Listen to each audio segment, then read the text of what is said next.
কখন থেকে আপনাকে বলছি আপনি এখান থেকে চলুন, আপনি তো আমার কোনো কথাই শুনছেন না। ওই পাথরটাকে নিয়ে ভেবে আমাদের কোনো কাজ নেই, আমরা বরং আমাদের কাজ নিয়ে ভাবি। চলুন। রূপ, রূপ দেখ, এখানে দাঁড়িয়ে থেকে সময় নষ্ট করে লাভ নেই। চল, তুই চল। আর চলুন। দাঁড়াও, দাঁড়াও।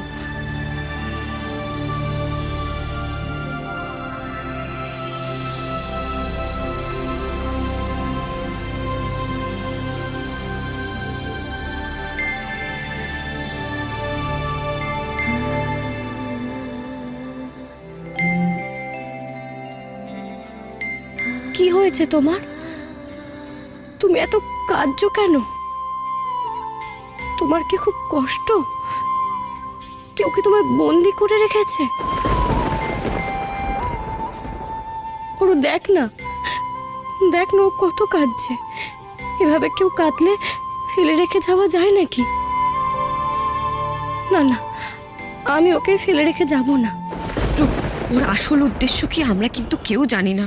ও আমাদের বিপদে ফেলতে চাইছে কিনা আমরা তো জানি না রূপ।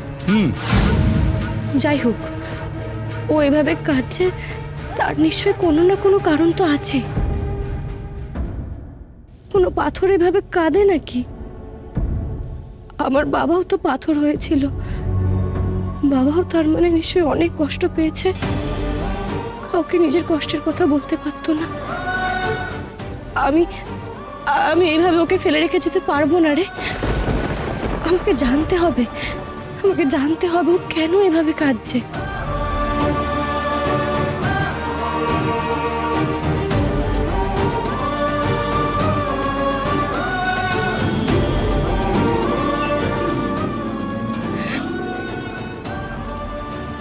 তুমি কেঁদো না, একদম কেঁদো না। আমি বুঝতে পেরেছি তোমাকে কেউ বন্দি করে রেখেছে, সেটা আমি বুঝতে পেরেছি। তুমি একদম চিন্তা করো না, আমি তোমাকে মুক্ত করে তবেই এখান থেকে যাব।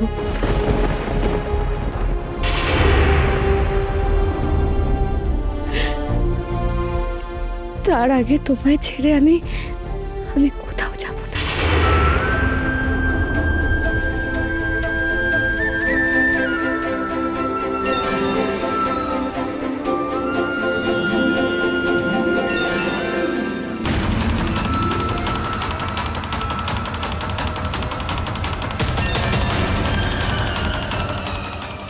রাজকুমারী, রাজকুমারী সরে আসুন।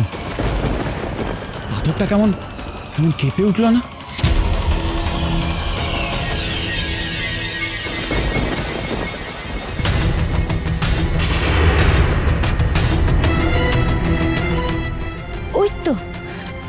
ওই তো পাথরটার নাক মুখ সব দেখা যাচ্ছে।